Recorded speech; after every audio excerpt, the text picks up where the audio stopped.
ఏలియా, యెహోవా నన్ను బేతేలునకు పొమ్మని సెలవిచ్చున్నాడు గనుక నీవు దయచేసి ఇక్కడ నుండుమని ఎలీషాతో అనెను. ఎలీషా, యెహోవా జీవము తోడు, నీ జీవము తోడు, నేను నిన్ను విడువనని చెప్పగా వారిద్దరును బేతేలునకు ప్రయాణము చేసిరి.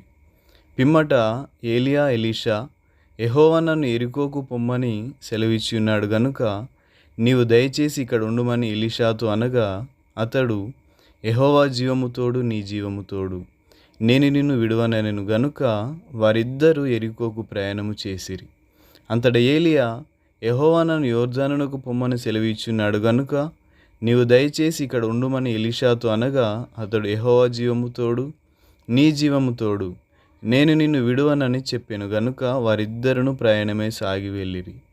2 రాజుల గ్రంథము 2వ అధ్యాయము 2-6 వచనాలు. ఎలీషా సేవలోనికి అడుగుపెట్టిన మొదటి దినమున నేను నిన్ను వెంబడించేదను అని ఏలియాకు మాట ఇచ్చి ఉన్నాడు. ఎలీషా మొదటి రోజున ఏ మాట అయితే ఇచ్చాడో అదే మాటకు కట్టుబడి ఉన్నాడు. ఏలియా యొక్క చివరి రోజున కూడా సరిగా అదే మాట, జీవము కలిగిన యెహోవా తోడు, నేను నిన్ను విడువనని ఎలీషా చెప్తున్నాడు. మనం చాలాసార్లు మాట ఇచ్చి మర్చిపోతాం. ఆత్మీయ జీవితంలో ఎన్నో తీర్మానాలు తీసుకుంటాం, వాగ్దానాలు చేస్తాం, వాటిని సులభముగా మర్చిపోతాం. కానీ ఎలీషా అటువంటి వ్యక్తిత్వం కలిగిన వాడు కాదు. తాను ఒక నిర్ణయాన్ని తీసుకుంటే దానిని తన తుది శ్వాస వరకు ఆచరిస్తాడు. 1 రాజుల గ్రంథము 19వ అధ్యాయం. ఎలీషా ఏలియాకు మాట ఇచ్చిన రోజు మొదలుకొని 2 రాజుల గ్రంథం 2వ అధ్యాయము ఏలియా చివరి రోజు వరకు ఇంచుమించు 10-20 సంవత్సరాల కాలము ఉంటుందని బైబిల్ పండితులు చెబుతున్నారు.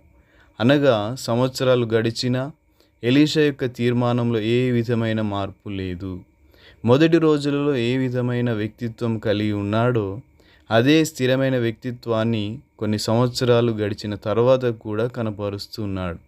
సంవత్సరాలు గడిచినా దేవుణ్ణి సేవించే విషయంలో కానీ, దేవుని పేరిట దేవుడు తనకు ఏర్పరిచిన సేవకుడిని సేవించే విషయంలో కానీ ఎటువంటి మార్పు లేదు. తొట్టుపాటు లేని జీవితము, స్థిరమైన మనస్తత్వం కలిగిన వాడు ఎలీషా. కొన్ని సంవత్సరముల క్రితము అద్భుతమైన ప్రసంగాలు చేసిన గొప్ప గొప్ప సేవకులను, ఆత్మీయులను మనం చూసాము. కానీ ఈరోజు వారు స్థిరమైన సేవకులుగా కానీ సేవలో కానీ వారు కనిపించడం లేదు. అనగా వారు ప్రారంభించిన పరిచర్యను, దేవునికి వారు ఇచ్చిన మాటను నిలబెట్టుకోలేకపోయారు. అదే విధముగా ఈరోజు మన బంధువులలో, స్నేహితులలో అనేక మంది ప్రభు కొరకు రోషం కలిగి జీవించేవారుగా, పాటలు పాడేవారుగా, సాక్ష్యం ఇచ్చేవారుగా కనబడుతున్నారు. కానీ కొన్ని సంవత్సరములైన తర్వాత వీరు కూడా కనిపించకపోవచ్చు. మనము వారి వలె ఉండడానికి వీల్లేదు. ఇప్పుడు మనం ఏ ఆత్మీయతనైతే కనపరుస్తున్నామో అదే ఆత్మీయతను లేదా అంతకంటే అద్భుతమైన ఆత్మీయతను మన తుది శ్వాస వరకు కనపరిచే వారముగా ఉండాలి. ఎలీషాలో అటువంటి ఆత్మీయతనే మనం చూస్తున్నాం. ముందు చూపు కలిగిన వాడు, ముందుకే దూసుకుపోయే వ్యక్తిత్వం కలిగిన వాడు. ఎలీషా నిన్ను విడువనని చెప్పి ఆ విధంగానే జీవితకాలమంతయు తన సేవకుడైన ఏలియాను విడిచిపెట్టలేదు. ఎలీషా సాధారణమైన సేవకుడు కాదు. ఈ రోజుల్లో అటువంటి సేవకులు చాలా తక్కువ. చాలామంది ఎలీషా వలె సేవకు అప్పగించుకుంటున్నారు. కానీ వారు ఏ సేవకుని దగ్గరైతే పరిచర్య చేస్తున్నాడో ఆ సేవకుడు కొంచెం గద్దించి సరిచేసే ప్రయత్నం చేస్తే, నేనెందుకు ఈ విధంగా గద్దించబడాలి, నేనెందుకు ఇవన్నీ భరించాలి, నేను సొంతగా సేవ చేయలేనా అని చెప్పి సేవకునికి ఇచ్చిన మాటను ప్రక్కన పెట్టి సగంలో తన సేవకుడిని, పరిచర్యను విడిచిపెట్టి వెళ్ళిపోయేవారు అనేక మంది ఉన్నారు. కానీ ఎలీషా అటువంటి వ్యక్తిత్వం గలవాడు కాదు. ఒకసారి మాట ఇచ్చాడు అంటే ఆ మాటకు పూర్తిగా కట్టుబడి ఉంటాడు. తాను తీసుకున్న నిర్ణయానికి సంపూర్ణంగా కట్టుబడి ఉండే వ్యక్తిత్వం కలిగిన వాడు. చంచలత్వము ఎలీషాలో ఎక్కడ కనిపించదు. బైబిల్లో దేవుని కొరకు రోషం కలిగి జీవించిన ఆత్మీయులు కొంతమంది ఉన్నారు. వారి జీవితంను గూర్చి ఎప్పుడు చదివినా మన రక్తాన్ని మరిగించే జీవితం వారిలో కనిపిస్తుంది. అట్టి వారిలో ప్రాముఖ్యంగా ఎలీషా గారు ఉంటారు. ఆ తర్వాత నూతన నిబంధనలో అదే జీవితాన్ని పౌలులో కూడా చూస్తాం. పౌలు సంఘాన్ని, క్రైస్తవులను బహుగా హింసించే వానిగా ఉన్నాడు. కానీ ఒక రోజున దేవుడు అతనికి ప్రత్యక్షమై, సౌలా సౌలా, నన్నేలా హింసించుచున్నావు అని ప్రశ్నించాడు. అప్పుడు సౌలు, ప్రభువా నీవెవరివి అని అడుగగా, నేను నీవు హింసించుచున్న యేసును అని సెలవిచ్చాడు. అప్పుడు పౌలు వెంటనే సత్యము గ్రహించి తన జీవితాన్ని దేవునికి అంకితం చేశాడు.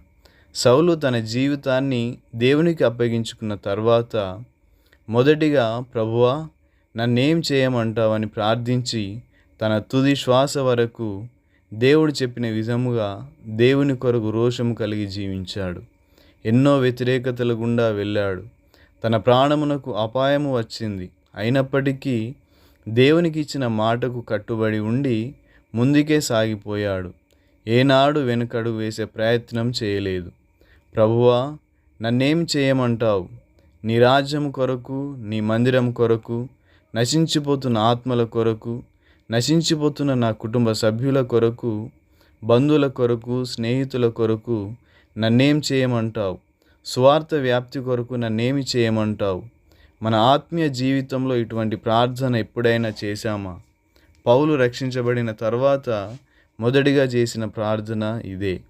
దేవుడు పౌలుకు ఏం చేయాలో చెప్పిన తర్వాత పౌలు తన జీవితాన్ని సంపూర్ణంగా దేవునికి అప్పగించి దేవుడు చెప్పిన పనే చేసుకుంటూ వెళ్ళాడు. ఎన్నడూ వెనుకడుగు వేసే ప్రయత్నం చేయలేదు. పౌలు మొదటి రోజున ఏ ఆత్మీయతనైతే కనపరిచాడో అదే స్థిరమైన ఆత్మీయతను తన తుది శ్వాస వరకు కొనసాగించాడు.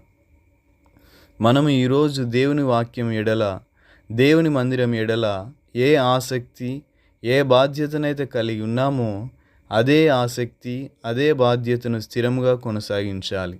ఏనాడు వెనక్కి తిరిగి చూసే ప్రయత్నం చేయకూడదు. ఎలీషా జీవితాన్ని పరిశీలిస్తే సంవత్సరాలు గడిచినప్పటికీ అదే నమ్మకత్వాన్ని, అదే ఆత్మీయతను, అదే ప్రయాసను, అదే యథార్థతను కనపరుస్తున్నాడు. దేవుని సేవకు మరియు ప్రవక్త దగ్గర సేవకునిగా ఉండడానికి నన్ను నేను అప్పగించుకున్నాను. ఇదే నా జీవితం, ఇదే నా తీర్మానం. నా తీర్మానంలో, నేను ఏర్పరచుకున్న మార్గంలో మార్పు ఉండడానికి వీలు లేదు. ప్రక్కడుగు వేయడం కానీ, ప్రక్కకు చూసే ఆలోచన కానీ లేనే లేదు. ముందుకే సాగాలి అని చెప్పి చివరి వరకు దానికే కట్టుబడి ఉన్నాడు అద్భుతమైన ఆత్మీయుడు. ఎలీషా వాలే తాను నమ్మిన దేవునికి మాట ఇచ్చిన తన సేవకునికి కట్టుబడి ఉండేవారు ఈ రోజుల్లో చాలా తక్కువ మంది. ఎలీషా వలె మనం కూడా తీసుకున్న తీర్మానానికి కట్టుబడి ఉండాలి. వెనుకడుగు వేయడం కానీ, ప్రక్కకు చూసే ఆలోచనకు కానీ చోటు ఇవ్వకూడదు.